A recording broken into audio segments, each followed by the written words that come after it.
യേശുവിൽ ഏറ്റവും പ്രിയമുള്ള മാതാപിതാക്കളെ, സഹോദരി സഹോദരന്മാരെ, പ്രിയ കുഞ്ഞുമക്കളെ, ഈ ദിവസം നമ്മൾ ധ്യാനിക്കുന്നത് സമ്പൂർണമായ സമർപ്പണത്തിലൂടെ ദൈവത്തിൻ്റെ കൃപ സമൃദ്ധിയിൽ നമുക്ക് നേടാൻ സാധിക്കും.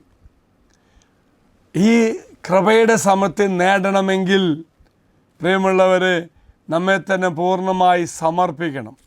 പൂർണ്ണമായി സമർപ്പിക്കുക എന്ന് പറയുമ്പോൾ ദൈവേഷ്ടത്തിന് സമ്പൂർണ്ണം വിട്ടുകൊടുക്കുക, വീണ്ടും സ്വന്തം പദ്ധതി ഈശോയ്ക്ക് സമർപ്പിക്കുക.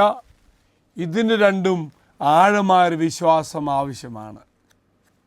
ഈ തരത്തിലുള്ള സംഭവമാണ് നമ്മൾ ലൂക്കാ എഴുതിയ സുവിശേഷം 22-ാം അധ്യായം 42-ാം വാക്യം ഗെത്സമേൻ പ്രാർത്ഥനയിൽ യേശു ക്രിസ്തു നടത്തുന്നത്.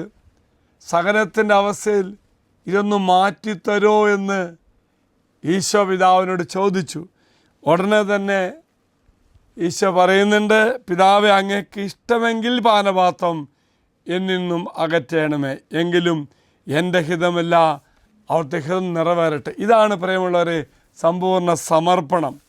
ഇവിടെ നമ്മുടെ ഭാഗത്തു നിന്ന് ഈ സമ്പൂർണ്ണ സമർപ്പണം നടത്തുമ്പോൾ നമ്മുടെ ബുദ്ധിയെയും നമ്മുടെ ചിന്തകളെയും നമ്മുടെ പദ്ധതികളെല്ലാം ദൈവേഷ്ട നിറവേറ്റപ്പെടുവാൻ വേണ്ടി വിട്ടുകൊടുക്കണം.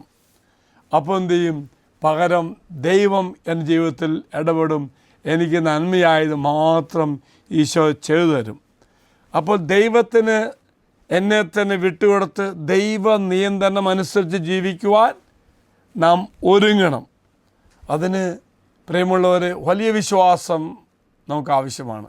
എങ്കിൽ ഈ ആഴപ്പെട്ട വിശ്വാസം നിമിത്തമായിട്ട് എന്നെ പൂർണ്ണമായി സമർപ്പിച്ചുകൊണ്ട് ദൈവേഷ്ടത്തിന് യെസ് പറയുവാൻ, എൻ്റെ ഹിതത്തിന് നോ പറയാൻ ദൈവം ഈ ദിവസം നമ്മെ അനുഗ്രഹിക്കട്ടെ. മറക്കരുത്, നിന്നെക്കുറിച്ച് വ്യക്തമായ പദ്ധതിയുള്ള ദൈവത്തിന് ഞാൻ അവൻ്റെ പദ്ധതിക്ക് സമർപ്പിക്കുമ്പോൾ, സമർപ്പിക്കുക എന്ന് പറയുന്ന അവൻ്റെ ഇഷ്ടത്തിന് വഴങ്ങുമെന്ന് മാത്രമേ ഉള്ളൂ.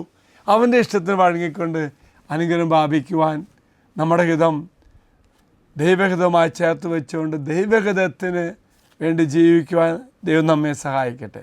മറക്കരുത്, അനുസരിച്ചുകൊണ്ട് സമർപ്പിച്ചുകൊണ്ട് ഈശോയ്ക്ക് അവൻ്റെ ഇഷ്ടത്തിൽ നിറവേറുവാൻ ദൈവം നമ്മെ സഹായിക്കട്ടെ. വലിയ അനുഗ്രഹം കർത്താവ് നമുക്ക് തരും. അച്ഛൻ ഈശോയുടെ ആശീർവാദം തരാം. നമ്മുടെ കർത്താവായ ശമിശാകൃപയും പിതാവായ ദൈവത്തിൻ്റെ സ്നേഹവും പരിശുദ്ധാത്മാവിൻ്റെ സഹവാസവും കൂടെ ഉണ്ടായിരിക്കട്ടെ, ഇപ്പോഴും എപ്പോഴും എന്നേക്കും. ആമേൻ.